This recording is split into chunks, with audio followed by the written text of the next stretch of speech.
नमस्कार दोस्तों, स्वागत है आपको स्टोरी हाउस चैनल में। दोस्तों, अंजलि शहर की हलचल से दूर एकांत गांव में अपनी दादी के साथ रहती थी। उनकी दादी एक बुजुर्ग महिला अक्सर उन्हें गांव के रहस्यों और किंवदंतियों के बारे में कहानियां सुनाती थी। एक रात दादी ने अंजलि को एक भयानक कहानी सुनाई जो उसके गांव के बाहरी इलाके में स्थित एक पुरानी जर्जर हवेली के बारे में थी। गांव के लोगों का कहना था कि हवेली भूतों का घर है और जो कोई भी उसके अंदर जाता है वह कभी वापस नहीं आता। अंजलि को यह कहानी बचपन से ही डराती थी। वह उस हवेली के पास जाने से भी डरती थी। लेकिन कुछ साल बाद अंजलि एक जिज्ञासु युवती बन गई। वह अपनी दादी की कहानी को लेकर संशय में थी। उसने सोचा कि शायद यह सिर्फ एक कहानी है और हवेली में कोई भूत नहीं है। वह यह साबित करना चाहती थी कि कहानी झूठी है। एक दिन अंजलि के कुछ दोस्तों ने उसे हवेली में जाने की हिम्मत करने का फैसला किया। उन्होंने उसे ताना मारा और उसे डरपोक कहा। अंजलि अपने दोस्तों को गलत साबित करना चाहती थी। उसने हवेली जाने का फैसला किया। अगले दिन सूर्यास्त के बाद अंजलि और उसके दोस्त हवेली के पास गए। हवेली जंगल से घिरी हुई थी और काफी दूर से ही भयानक लग रही थी। टूटी हुई खिड़कियों से मंद रोशनी निकल रही थी। हवा में एक अजीब सी गंध थी जिससे अंजलि को असहज महसूस हुआ। हवेली का दरवाजा खुला था। अंजलि और उसके दोस्त डरते हुए अंदर गए। हवेली के अंदर का नजारा भी उतना ही भयानक था। टूटी हुई फर्नीचर, धूल से ढकी दीवारें और मकड़ी के जाल हर तरफ फैले हुए थे। हवा में एक अजीब सी खामोशी थी जिसे कभी कभी अज्ञात चीजों के सरसराहट से तोड़ा जाता था। अंजलि और उसके दोस्त हवेली के अंदर घूमने लगे। उन्होंने कई कमरों की खोज की जिनमें से प्रत्येक पिछले कमरे से भी ज्यादा डरावना था। एक कमरे में उन्हें दीवार पर खून के धब्बे और अजीबोगरीब निशान मिले। वे कमरे से बाहर भाग गए, दहशत में। जैसे ही वे हवेली के अंदर गहराई में गए, अजीब चीजें होने लगी। अचानक हवा चलने लगी और चीजें गिरने लगी। उन्होंने अजीब सी आवाजें सुनी जो उन्हें हर तरफ से घेरती हुई लग रही थी। अंजलि और उसके दोस्त डर के मारे सिकुड़ गए। अचानक अंधेरे में एक भयानक आकृति दिखाई दी।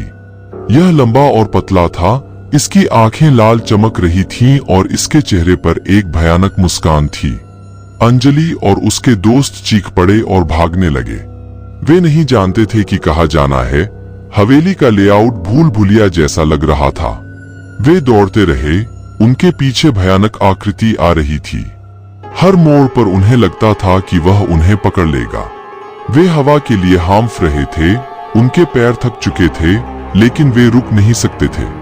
अचानक अंजलि अपने दोस्तों से अलग हो गई। वह खुद को अकेले एक अंधेरे कमरे में पाया। वह अपने दोस्तों को पुकारती रही लेकिन कोई जवाब नहीं आया। दीवार पर खरोंच के निशान थे जैसे किसी ने वहां से भागने की कोशिश की हो। अंजलि दहशत में कमरे से बाहर भागी।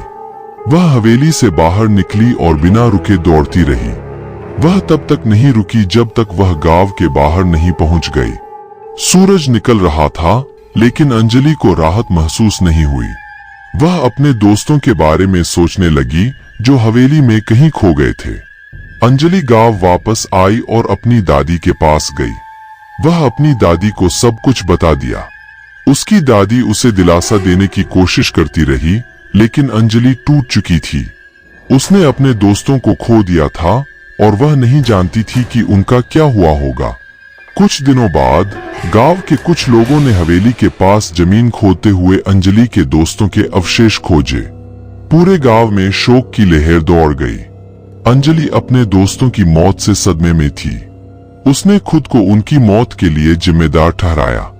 कुछ समय बाद अंजलि ने हवेली के रहस्य को उजागर करने का फैसला किया। उसने गांव के बुजुर्गों से बात की और हवेली के इतिहास के बारे में जानने की कोशिश की। उसे पता चला कि हवेली कभी एक अमीर व्यापारी की थी जिसकी अचानक मौत हो गई थी। कुछ लोगों का कहना था कि उसकी हत्या कर दी गई थी जबकि अन्य लोगों का मानना था कि वह भूत बनकर हवेली में भटकता है। अंजलि ने हवेली की फिर से जांच करने का फैसला किया। इस बार वह अकेली गई। वह हवेली के हर कोने की जांच करने लगी, दीवारों पर छिपे हुए संदेशों की तलाश कर रही थी। आखिरकार उसे एक कमरे में दीवार पर एक अजीब निशान मिला। उसने ध्यान से निशान को देखा और महसूस किया। निशान को करीब से देखने पर अंजलि को पता चला कि यह एक गुप्त संदेश था। उसने संदेश को समझने की कोशिश की और महसूस किया कि यह एक तहखाने के प्रवेश द्वार की ओर इशारा कर रहा है। तहखाने का जिक्र उसकी दादी की कहानी में भी था, लेकिन उस समय अंजलि ने इसे गंभीरता से नहीं लिया था।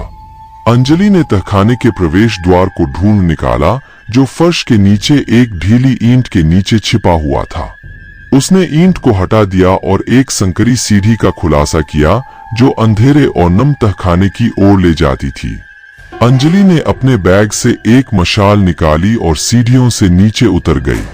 तहखाना धूल और मकड़ी के जाल से भरा हुआ था।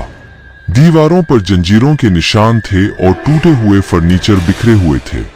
हवा में एक बासी गंध थी, जिससे अंजलि को घुटन होने लगी। वह धीरे धीरे तहखाने का निरीक्षण करने लगी। तहखाने के एक कोने में अंजलि को एक पुराना ताबूत मिला। ताबूत जमीन में आधा धंसा हुआ था और उसका ढक्कन खुला हुआ था। ताबूत के अंदर कुछ भी नहीं था, सिवाय इसके कि ढक्कन पर एक अजीब सा प्रतीक नक्काशी किया हुआ था। अंजलि को यह प्रतीक कहीं याद आया, लेकिन वह यह याद नहीं कर पा रही थी कि उसने इसे कहाँ देखा है। अचानक अंजलि को याद आया कि उसने वही प्रतीक अपनी दादी के गले में पहने हुए हार पर देखा था। उसने अपनी दादी से पूछा था कि इसका क्या मतलब है, लेकिन उसकी दादी ने उसे कभी कोई जवाब नहीं दिया था। अब अंजलि को लगा कि वह हवेली के रहस्य को सुलझाने के करीब है। उसने तहखाने से बाहर निकलने का फैसला किया और अपनी दादी को हर चीज के बारे में बताने का निश्चय किया। वह अपने दोस्तों की आत्माओं को शांति दिलाने के लिए दृढ़ संकल्प कर चुकी थी, चाहे इसके लिए उसे कितना भी संघर्ष करना पड़े। दोस्तों, आपको यह कहानी कैसी लगी, प्लीज हमें कमेंट करके जरूर बताएं। हमारी और भी कहानियां देखने के लिए वीडियो को लाइक और चैनल को सब्सक्राइब कर देना।